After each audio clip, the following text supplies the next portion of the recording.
Hello, welcome to our pre-concert conversation for our second Soundwaves program, Brass with a Beat. And to join us for this is our resident conductor, Dan Black. Welcome, Dan. Thank you very much, and hello, everyone.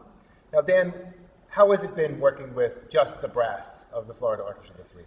Well, as you can imagine, it's a pretty exhilarating experience because the brass play very, very loud instruments. We also have percussion as well, and normally they're kind of at the back of the stage with strings and woodwinds in between, and you have a little bit of a buffer zone, but now they're going to be like right up towards the front of the stage. I think it's going to be a really exciting concert. They make an incredible sound, and it's something to experience for sure. So our first piece is by Jim Parker. It's called A Londoner in New York. Jim Parker is a British composer, most renowned for his work in television and film, mostly in Britain. It was composed for the famed Philip Jones Brass Ensemble, a really renowned brass ensemble from the late 20th century.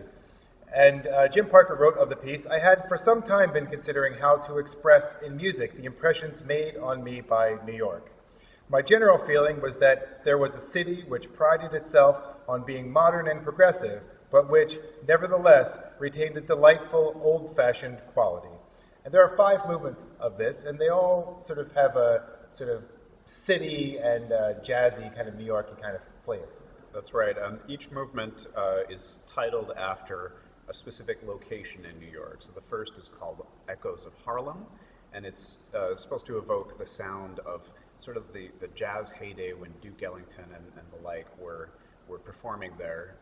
And so he uses a lot of jazz kind of sounds and ragtime and this kind of very upbeat, festive kind of sound in his music. The second movement is called Koetsier Building, after the Koetsier Building. It's a little more mellow, it's a little more grandiose, evoking the architecture of this. The third is Grand Central, and this one is really a lot of fun. It's basically depicting the sound of a locomotive, and it's got a lot of sound effects coming from the brass. Really very colorful piece of music. The fourth movement is called Central Park. It's kind of a lazy waltz you might hear if you're walking through the park, looking at the sights. And the final is Radio City.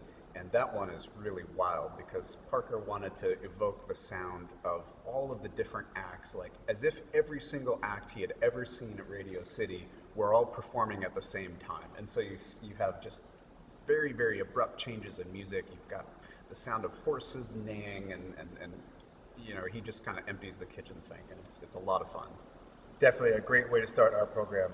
The next piece we have was arranged by our associate principal trombone, Ross Holcomb, and it's an arrangement of Bach's Sinfonia from Cantata 156. Now, originally, this movement was the second movement of Bach's harpsichord concerto in F minor, but also used as the opening movement of Cantata 156, a setting of the book of Matthew with the title, "I Am Standing with One Foot in the Grave." It tells of Jesus helping a leper, and it really sets a mood of serenity and calm.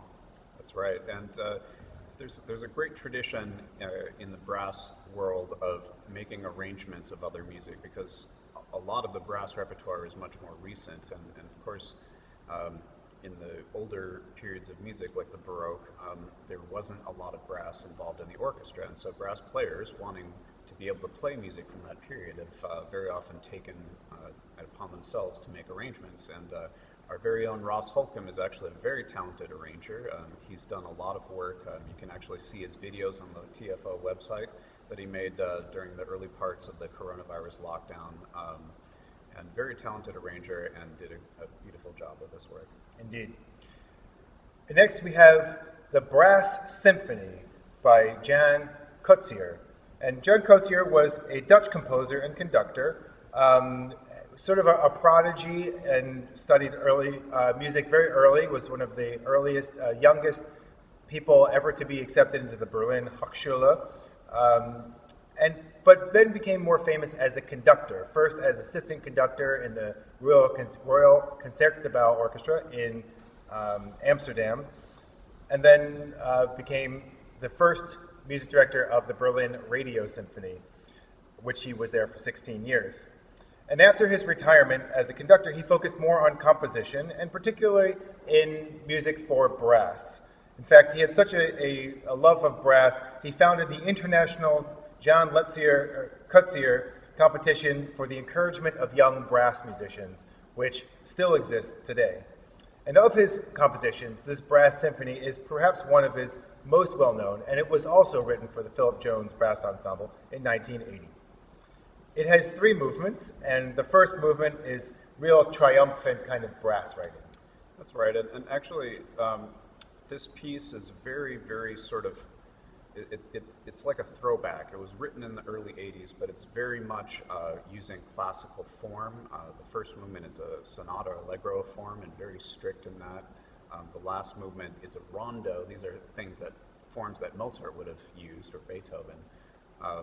But he's got a harmonic language that's more advanced, and it's something between late Romantic and even more contemporary. So it's an interesting piece in the sense that in some ways it's a throwback, but it also had this modernity to it.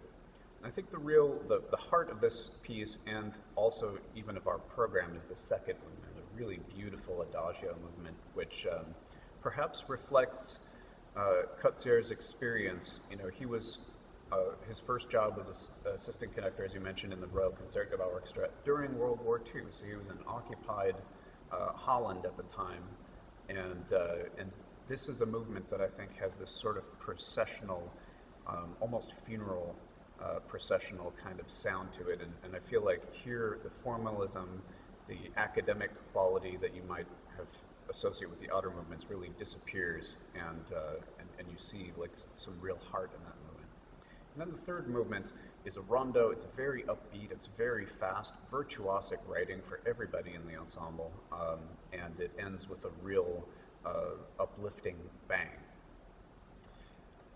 And next on our program is a composition by Giovanni Gabrieli. And Gabrieli was a Renaissance Italian composer that lived between 1554 and he was born in 1554. Of course, brass instruments are some of the oldest instruments in existence, and back in the 16th century, they were very much used in the church, and that's how Gabrieli used them. He composed a whole collection of canzoni for church use in 1597 under the title Sacra Symphonie for various combinations of trumpets and trombones, whose players would have been placed antiphonally, that is on one side of the church and the other, to give a sort of 16th century surround sound. And we'll be doing a version of that so you can hear how the two choirs interact. Right, and these pieces by Gabrieli are, first of all, it's some of the earliest music that's written specifically for brass instruments, so it's really the heart of the repertoire for brass ensemble. But also, you can't think of these pieces. These pieces were conceived with their performance location in mind, with this massive cathedral where each choir could be on the opposite side of the church and usually up in the wings, so that you have this glorious sound. And of course, at this time, the church wanted music to sort of open a way to heaven, in a way, and it's trying to put you in a spiritual sort of mind, state of mind. And this, I think, does that very effectively. There's an incredible grandeur to this music, and I think even though we aren't able to separate them quite as much as Gabrieli did, our antiphonal sections will give you the feeling of those that interplay between the two groups. And to finish our program, as a bit of a bookend to Londoner in New York, we have an arrangement of Gershwin's American in Paris. This, of course, is a most popular work that really brought Gershwin to a lot of fame. And in the original program notes, Gershwin wrote, "My purpose here is to portray the impression of an American visitor in Paris as he strolls about the city and listens to various street noises and absorbs the French atmosphere." And it turned out this piece was pretty good. It inspired the 1951 film of the same name, featuring Gene Kelly, and went on to win Best Picture Academy Award in that year. And this is a wonderful arrangement of the piece. Of course, We miss some of the strings and the woodwinds, but we get all the bells and whistles, including the taxi horns. Yeah, including the literal bells. Actually, this is one of those pieces that is responsible for orchestras around the world buying a specific percussion equipment just so they can play this piece, and that is the famous taxi horns that when Gershwin went to Paris in the 20s, the taxis of the time had these hand-operated horns that had this sort of honk, honk, honk sound. And he was so inspired by that, he had to include that in the piece. And so even though it's arranged for brass and not the full orchestra, we are still using the taxi horns, so you can look forward to that as well. Yeah, it is a wonderful arrangement, and it's such rich in colors and really features how diverse the brass sound can be. Yeah, and the arrangement is by Michael Allen. He is artistic director and tubist and an excellent arranger for the Boulder Brass Ensemble, so he's definitely at the forefront of brass music of the current time. Well, Dan, it's such a pleasure to have you with us on the stage doing this program with us, and we'll look forward to hopefully seeing you November 14th and 15th at 5 p.m. here at the Mahaffey Theater. We hope you can join us. Thanks. Thanks very much.